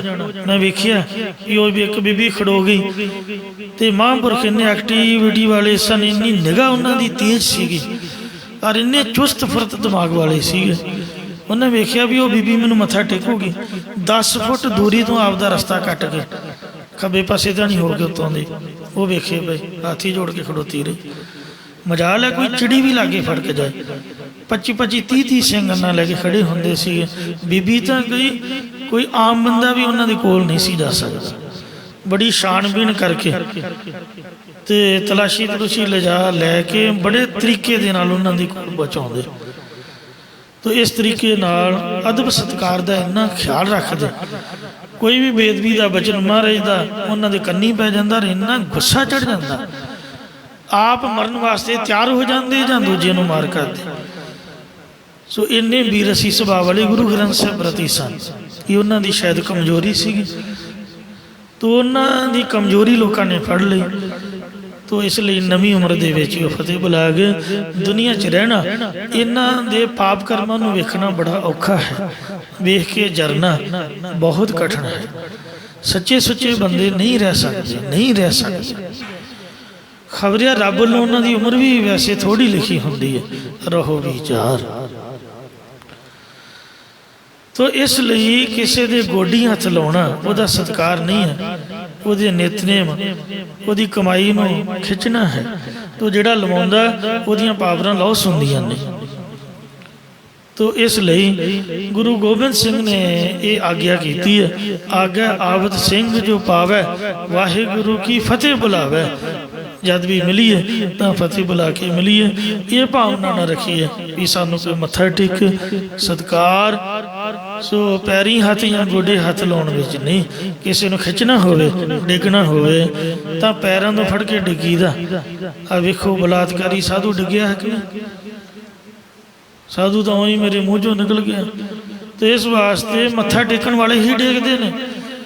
ਜੇ ਨਾ ਜਾਣਗੇ ਤੇ ਖਬਰਿਆ ਜੀਵਨ ਸਹੀ ਰਹਿੰਦਾ। ਤੇ ਇਸ ਵਾਸਤੇ ਇਹ ਜਿਹੜਾ ਪਰਸ਼ੁਰਾਮ ਸੀਗਾ, ਜਿਸ ਵਕਤ ਕਿਸੇ ਕੋ ਜਿੱਤਿਆ ਨਾ ਗਿਆ ਤਾਂ ਰਾਮ ਜੀ ਮਹਾਂਪੁਰਖ ਸੀਗੇ, ਉਹਨਾਂ ਇੱਕ ਤਰੀਕਾ ਬਣਾਇਆ, ਕਹਿੰਦੇ ਉਰਾ ਮੈਂ ਤਾਂ ਦਾਸ ਹਾਂ ਤੇਰਾ। ਉਹਦਾ ਮੁਕਾਬਲਾ ਸ਼ਸਤਰ ਨਾਲ ਕਰਨ ਦੀ ਬਜਾਏ ਉਹਦੀ ਗੋਡੀਆਂ ਹੱਥ ਲਾ ਕੇ, ਪੈਰੀਂ ਹੱਥ ਲਾ ਕੇ ਉਹਦੀ ਸਾਰੀ ਸ਼ਕਤੀ ਜਿਸ ਵਕਤ ਖਿੱਚ ਲਈ ਤਾਂ ਸਤਿਆਹੀਣ ਹੋਇਆ, ਬਹੁਤ ਜ਼ਿਆਦਾ ਰੋਇਆ, ਸ਼ਕਤੀ ਹੋਈ ਨਾ ਰਹੀ ਉਹਦੇ ਵਿੱਚ। ਇਸੇ ਪ੍ਰਕਾਰ ਪਰਸ਼ੁਰਾਮ ਰੋਵੈ ਘਰ ਆਇਆ। ਪਰਸ਼ੁਰਾਮ ਬ੍ਰਾਹਮਣਾਂ ਨੂੰ ਮੰਗਦਿਆਂ ਵੇਖ ਕੇ ਇਹਨੇ ਪਤਾ ਨਹੀਂ 36 ਵਾਰ ਸਾਧ ਸੰਗਤ ਜੀ ਉਹ ਛਤਰੀਆਂ ਨੂੰ ਮਾਰ ਕੇ ਤੇ ਬ੍ਰਾਹਮਣਾਂ ਨੂੰ ਰਾਜ ਦਵਾਇਆ ਸੀਗਾ। ਤੇ ਬ੍ਰਾਹਮਣਾਂ ਨੂੰ ਫੇਰ ਮੰਗਦਿਆਂ ਵੇਖ ਕੇ ਆਪਣੇ ਘਰ ਆਇਆ ਤੇ ਆਪਣੀ ਮਾਤਾ ਰੇਣੂਕਾ ਦੇ ਪਾਸ ਬਹੁਤ ਰੋਇਆ। ਭਾਵ 21 ਵਾਰ ਛਤਰੀਆਂ ਨੂੰ ਮਾਰਿਆ, ਬ੍ਰਾਹਮਣਾਂ ਨੂੰ ਰਾਜ ਦਿੱਤਾ, ਫਿਰ ਵੀ ਬ੍ਰਾਹਮਣ ਖਾਲੀ ਦੇ ਖਾਲੀ ਰਹੇ। ਇਹ ਜਾਤ ਹੀ ਮੰਗਤਿਆਂ ਦੀ ਹੈ। ਇਸ ਪ੍ਰਕਾਰ ਦੀ ਬ੍ਰਾਹਮਣਾਂ ਦੀ ਹਾਲਤ ਵੇਖ ਕੇ ਪਰਸ਼ੁਰਾਮ ਘਰ ਵਿੱਚ ਆ ਕੇ ਬਹੁਤ ਰੋਇਆ ਵੀ ਇੰਨਾ ਮੈਂ ਇਹਨਾਂ ਲਈ ਕਸ਼ਟ ਚੱਲਿਆ, ਇਹ ਫਿਰ ਮੰਗਦੇ ਹਨ। ਪੁਰਾਣਾਂ ਦੇ ਮੁਤਾਬਕ ਇਹ ਸਾਖੀ ਇੰਝ ਹੈ, ਇੱਕ ਸਹੰਸਰ ਬਾਹੂ ਨਾਮੇ ਰਾਜਾ ਹੋਇਆ, ਜਿਸ ਨੇ ਸਾਰੀ ਧਰਤੀ ਤੇ ਦਿਗਵਿਜੈ ਕੀਤੀ ਹੈ। ਜਦ ਉਹਨੇ ਜਮਦਗਨ ਰਿਸ਼ੀ ਦੇ ਆਸ਼ਰਮ ਤੇ ਆ ਕੇ ਡੇਰਾ ਲਗਾਇਆ, ਤਦ ਰਿਸ਼ੀ ਨੇ ਸਵਰਗ ਦੇ ਵਿੱਚੋਂ ਕਾਮਧੇਨ ਗਾਂ ਮੰਗਵਾ ਕੇ ਰਾਜੇ ਸਹੰਸਰ ਬਾਹੂ ਦੀ ਬਹੁਤ ਪ੍ਰਾਹੁਣਚਾਰੀ ਕੀਤੀ। ਰਾਜੇ ਨੇ ਉਸ ਗਊ ਦਾ ਪ੍ਰਤਾਪ ਵੇਖ ਕੇ ਜਮਦਗਨੀ ਰਿਸ਼ੀ ਨੂੰ ਕਿਹਾ ਕਿ ਗਾਂ ਤੂੰ ਮੈਨੂੰ ਦੇ ਦੇ। ਇਹ ਪੁਆੜਾ ਖੜਾ ਨਹੀਂ ਸੀ ਹੋਣਾ, ਖੜਾ ਹੀ ਤਾਂ ਹੋਇਆ ਕਿ ਰੇਣਕਾ ਦੀ ਭੈਣ ਸੀ ਮੇਨਕਾ। ਆਪਦੇ ਪਤੀ ਨੂੰ ਰੇਣਕਾ ਕਹਿਣ ਲੱਗੀ ਕਿ ਹੇ ਰਿਸ਼ੀ ਜੀ, ਮੈਂ ਆਪਦੀ ਭੈਣ ਨੂੰ ਮਿਲਣ ਜਾਣਾ। ਰਿਸ਼ੀ ਕਹਿਣ ਲੱਗਾ ਵੀ ਆਪਾਂ ਸਾਧੂ ਬੰਦੇ ਆ, ਉਹ ਰਾਜੇ ਲੋਕ ਨੇ, ਤੇ ਸਾਧੂਆਂ ਦਾ ਰਾਜਿਆਂ ਦਾ ਮਿਲਾਪ ਬਣਦਾ ਨਹੀਂ, ਬਰਾਬਰ ਨਾਲ ਮਿਲਣਾ ਚਾਹੀਦਾ, ਤੇ ਤੂੰ ਖੜਾ ਨਾ ਕਰ। ਕਹਿੰਦੀ ਨਹੀਂ ਜੀ, ਮੈਂ ਭੈਣ ਨੂੰ ਮਿਲਣ ਜਾਣਾ। ਤਾਂ ਜਦੋਂ ਗਈ ਤਾਂ ਸਹੰਸਰ ਬਾਹੂ ਰਾਜੇ ਨੂੰ ਉਹਦੀ ਭੈਣ ਨੇ, ਯਾਨੀ ਸਹੰਸਰ ਬਾਹੂ ਰਾਜੇ ਦੀ ਘਰਵਾਲੀ ਮੇਨਕਾ ਨੇ ਖੁਸ਼ੀ ਚ ਆਖਿਆ ਕਿ ਵੇਖ ਪਤੀ, ਮੇਰੀ ਭੈਣ ਮਿਲਣ ਆਈ ਹੈ, ਵੱਡੀ ਭੈਣ। ਕਹਿਣ ਲੱਗਾ ਮੈਂ ਕੀ ਕਰਾਂ, ਇਹ ਭੁੱਖੇ ਨੰਗੇ ਲੋਕ ਨੇ। ਅਕਸਰ ਕੋਈ ਕਿਸੇ ਰਿਸ਼ਤੇਦਾਰੀ ਵਿੱਚ ਜਾਂਦਾ ਤਾਂ ਇੱਕ ਦੂਜੇ ਦੀ ਭਾਵਨਾ ਹੁੰਦੀ ਹੈ, ਸਾਡੇ ਘਰ ਆਏ ਫਿਰ ਅਸੀਂ ਇਹਨਾਂ ਘਰ ਜਾਵਾਂਗੇ, ਤੇ ਅਸੀਂ ਇਹਨਾਂ ਨੂੰ ਖਵਾਇਆ ਫਿਰ ਸਾਨੂੰ ਖਵਾਉਣਗੇ, ਲੋਕਾਚਾਰੀ ਆ। ਕਹਿਣ ਲੱਗਾ ਇਹਨਾਂ ਕਿਹੜਾ ਰੋਟੀ ਖਵਾ ਦੇਣੀ ਹੈ, ਇਹ ਆਪ ਤਾਂ ਮੰਗ ਕੇ ਖਾਂਦੇ ਨੇ, ਆਈ ਤਾਂ ਆਈ ਰਹੇ, ਮੈਂ ਕੀ ਕਰਾਂ। ਇਹ ਬੋਲੀ ਜਦ ਸੁਣੀ ਵਿਚਾਰੀ ਬੜੀ ਰੋਈ। ਆ ਕੇ ਘਰ ਵਾਲੇ ਨੂੰ ਕਿਹਾ ਕਿ ਮੇਰੀ ਜਾਨ ਤਾਂ ਬਚਦੀ ਹੈ ਜੇ ਤੂੰ ਉਹਨਾਂ ਦੀ ਰੋਟੀ ਕਰੇ। ਕਹਿਣ ਲੱਗਾ ਵੇਖ ਗੱਲ ਇਸ ਤਰ੍ਹਾਂ ਹੈ, ਪਹਿਲਾਂ ਤਾਂ ਤੈਨੂੰ ਜਾਣਾ ਨਹੀਂ ਸੀ ਚਾਹੀਦਾ, ਜੇ ਹੁਣ ਤੂੰ ਚਲੀ ਗਈ ਹੈ ਤੇ ਕਿਸੇ ਦਾ ਮੂੰਹ ਨਹੀਂ ਫੜ ਲੈਣਾ। ਜੇ ਉਹਨੇ ਗੱਲ ਕਰ ਹੀ ਦਿੱਤੀ ਹੈ ਤੇ ਠੀਕ ਹੈ, ਆਪਾਂ ਰਿਸ਼ੀ ਲੋਕ ਆ, ਜੰਗਲ 'ਚ ਰਹਿਣ ਵਾਲੇ ਆ, ਮੰਗ ਕੇ ਖਾਂਦੇ ਆ, ਕੋਈ ਝੂਠੀ ਗੱਲ ਥੋੜੋ। ਤੂੰ ਕਿਉਂ ਦੁਖੀ ਹੁੰਦੀ ਆ, ਆਪਦੇ ਘਰ ਆ ਜੀ ਰਹਿਣ ਤੇ ਆਪਾਂ ਨੂੰ ਜਾਣ ਦੀ ਲੋੜ ਹੀ ਨਹੀਂ। ਕਹਿੰਦੀ ਨਹੀਂ, ਉਹਨੇ ਬੋਲੀ ਮਾਰੀ ਆ, ਮੈਂ ਤਾਂ ਰੋਟੀ ਖਵਾਉਣੀ ਆ, ਉਹਦੀ ਰੋਟੀ ਵਰਜ, ਨਹੀਂ ਤਾਂ ਮੈਂ ਲੱਗੀ ਮਰਨ। ਜਮਦਗਨੀ ਰਿਸ਼ੀ ਨੇ ਫਿਰ ਕਹਿੰਦਾ ਵੀ ਜਾ ਕੇ ਉਹਨਾਂ ਨੂੰ ਸੁਨੇਹਾ ਦੇ ਆ, ਨਿਉਂਦਾ ਦੇ ਆ ਵੀ ਇਕੱਲੇ ਨਹੀਂ ਆਉਣਾ, ਆਪਦਾ ਸਾਰਾ ਲਾਣਾ ਬਣ, ਟੱਬਰ ਟੋਰ, ਫੌਜਾਂ ਵੀ ਲੈ ਕੇ ਆਉਣੀਆਂ, ਹਾਥੀ ਘੋੜੇ ਸਭਨਾਂ ਦੇ ਸਮੇਤ ਆ ਕੇ ਰੋਟੀ ਖਾਣੀ। ਤੇ ਸਵਰਗ ਦੇ ਵਿੱਚ ਦੇਵਤਿਆਂ ਨੂੰ ਬੇਨਤੀ ਕੀਤੀ, ਆਪਦੇ ਤਪ ਤੇਜ ਨਾਲ ਕਾਮਧੇਨ ਗਾਂ ਲਿਆ ਕੇ ਉਹਨੇ ਆਪਦੀ ਕੁਟੀਆ ਵਿੱਚ ਬੰਨ੍ਹ ਲਈ। ਜਦ ਰਾਜੇ ਦੀਆਂ ਫੌਜ ਦੀਆਂ ਪੰਗਤਾਂ ਲੱਗੀਆਂ ਤਾਂ ਤਰ੍ਹਾਂ ਤਰ੍ਹਾਂ ਦੀਆਂ ਮਠਿਆਈਆਂ ਛੋਟੀ ਜਿਹੀ ਕੁਟੀਆ ਦੇ ਵਿੱਚੋਂ ਆਈ ਜਾਣ ਤੇ ਸੇਵਕ ਵਰਤਾਈ ਜਾਣ। ਉਹਨੇ ਵੇਖਿਆ ਵੀ ਇਹ ਨਾ ਕੋਈ ਭੱਠੀ ਹੈ, ਨਾ ਕੋਈ ਹਲਵਾਈ ਹੈ, ਨਾ ਕਿਤੇ ਅੱਗ ਬਲ ਰਹੀ ਹੈ, ਇਹ ਕੁਟੀਆ 'ਚ ਕਿੰਨਾ ਕੁ ਵੱਡਾ ਖਜ਼ਾਨਾ ਹੈ। ਕਹਿਣ ਲੱਗਾ ਰਿਸ਼ੀ ਪਰੇ ਹੋ, ਕੀ ਤੂੰ ਅੰਦਰ ਰੱਖਿਆ ਹੋਇਆ, ਓਏ ਦਿਖਾ ਤਾਂ ਸਹੀ। ਕਹਿਣ ਲੱਗਾ ਨਹੀਂ ਅੰਦਰ ਨਹੀਂ ਜਾਣਾ। ਭੋਜਨ, ਭਜਨ, ਖਜ਼ਾਨਾ, ਨਾਰੀ, तीनों पर्दे की अधिकारी। जिन्ना चिर पढ़दा है ते तां ही ये तिन्ने ठीक हैं। जदों पर्दा परे हो गया ते फिर गल गई। ਤੋ ਇਸ ਵਾਸਤੇ ਖਜ਼ਾਨਾ ਵੀ ਤੇ ਜਿਹੜਾ ਭਜਨ ਹੈ ਤੇ ਭੋਜਨ ਹੈ, ਤੇ ਇਸ ਤਰੀਕੇ ਦੇ ਨਾਲ ਇਹ ਬਚਨ ਲਿਖੇ ਹੋਏ ਨੇ ਸਿਆਣਿਆਂ ਨੇ। ਇਉਂ ਸਾਧ ਸੰਗਤ ਜੀਓ, ਇਹ ਜ਼ਬਰਦਸਤੀ ਅੰਦਰ ਗਿਆ। ਇਹਨੇ ਵੇਖਿਆ ਵੀ ਉਹ ਗਾਂ ਅੰਦਰ ਹੈ ਤੇ ਗਾਂ ਦੇ ਕੋਲੋਂ ਪਦਾਰਥ ਮਿਲ ਰਹੇ ਨੇ। ਸਾਰੀ ਤਫਸ਼ੀਸ਼ ਕੀਤੀ ਵੀ ਇਹ ਸਵਰਗ ਦੀ ਕਾਮਦੇਨ ਗਾਂ ਹੈ। ਕਹਿਣ ਲੱਗਾ ਰਿਸ਼ੀ ਰਾਜ, ਲੋਕ ਆਂਡਾ ਨਹੀਂ ਲੈਂਦੇ, ਮੁਰਗੀ ਦੀ ਗਰਦਨ ਹੀ ਮਰੋੜਦੇ ਨੇ। ਉਹ ਸ਼ੇਖ ਚਲੀ ਸੀਗੇ ਨਾ, सोने के अंडे की बजाय कुकड़ी मार के थी। तो माफ़ करना, एक उदाहरण है।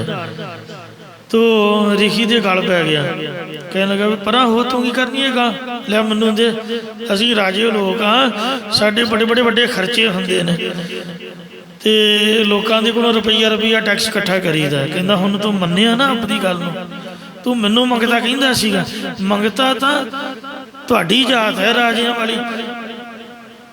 वेखो लोगों दी 1.5 लाख तनख्वाहां ने, फिर भी दुकानदारां कोलों किसी को कहते 100 रुपया दे, किसी को 500 ते 1000 ते मर जाती दुनिया।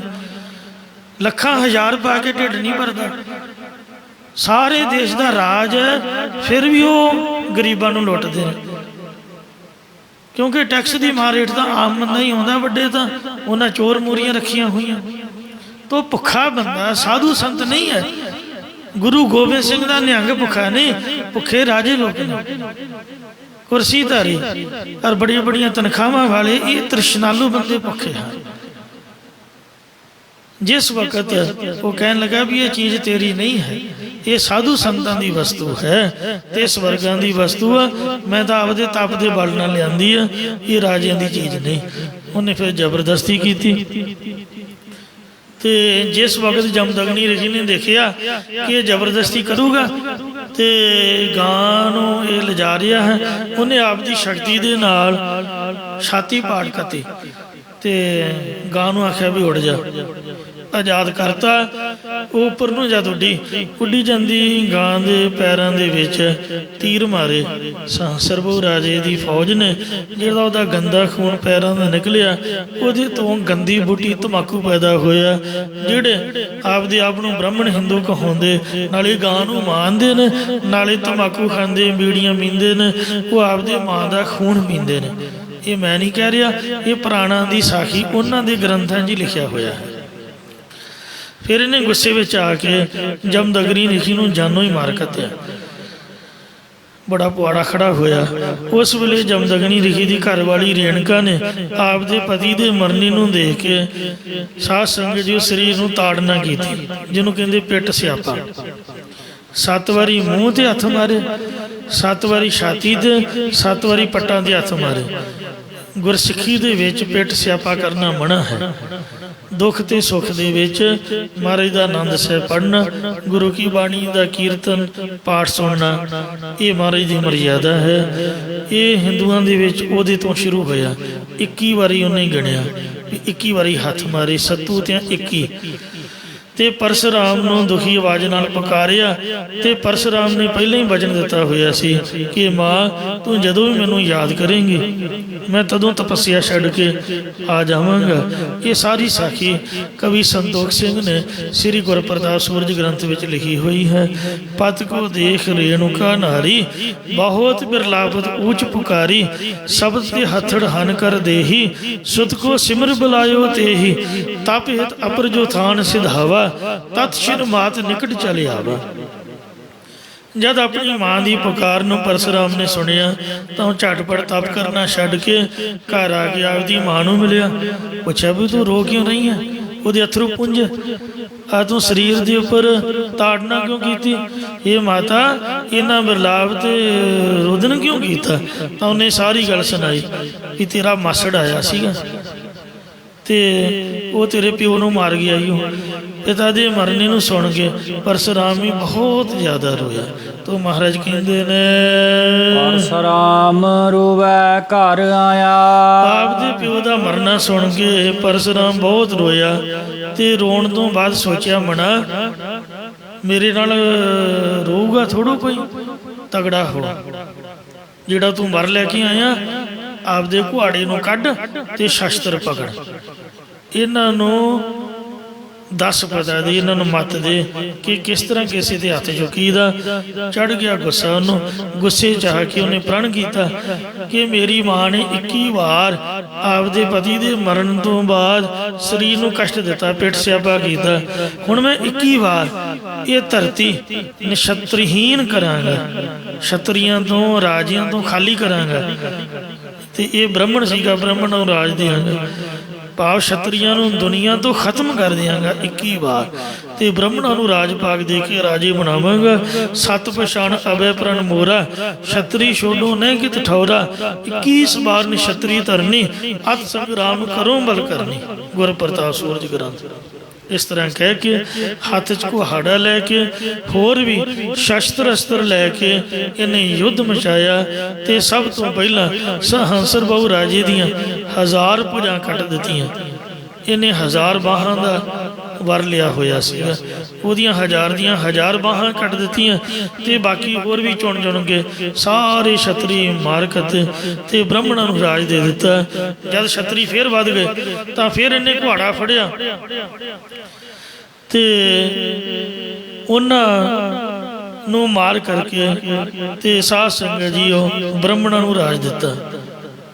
ਤੇ ਇਸ ਤਰ੍ਹਾਂ ਛਤਰੀਆਂ ਨੂੰ ਮਾਰ ਕੇ ਪਰਸ਼ੁਰਾਮ ਉਹਨਾਂ ਦੇ ਖੂਨ ਦੇ ਕੁੰਡ ਭਰ ਭਰ ਕੇ 21 ਵਾਰ ਨਹਾਇਆ। 21 ਵਾਰ ਤੇ ਆਪਦੇ ਪ੍ਰਣ ਅਨੁਸਾਰ ਇੰਜ 21 ਵਾਰ ਬ੍ਰਾਹਮਣਾਂ ਨੂੰ ਰਾਜ ਦਿੱਤਾ। ਸਹਿਸ ਬਾਹੂ ਜਮ ਦਗਨ ਕਰ ਹੋਏ ਪ੍ਰਾਹੁਣਚਾਰੀ ਆਇਆ, ਕਾਮ ਤੈਨ ਲੋਭਾਏ ਕੈ ਜਮ ਦਗਣੇ ਦਾ ਸਿਰ ਵਢਵਾਇਆ।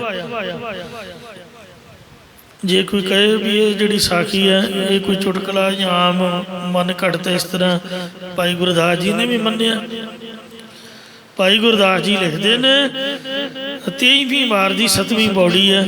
ਸਹਿਸ ਬਾਹੂ ਜਮ ਦਗਨ ਘਰ ਹੋਏ ਪ੍ਰਾਹੁਣਚਾਰੀ ਆਇਆ, ਕਾਮ ਤੈਨ ਲੁਭਾਏ ਕੈ ਜਮ ਦਗਣੇ ਦਾ ਸਿਰ ਵਢਾਇਆ।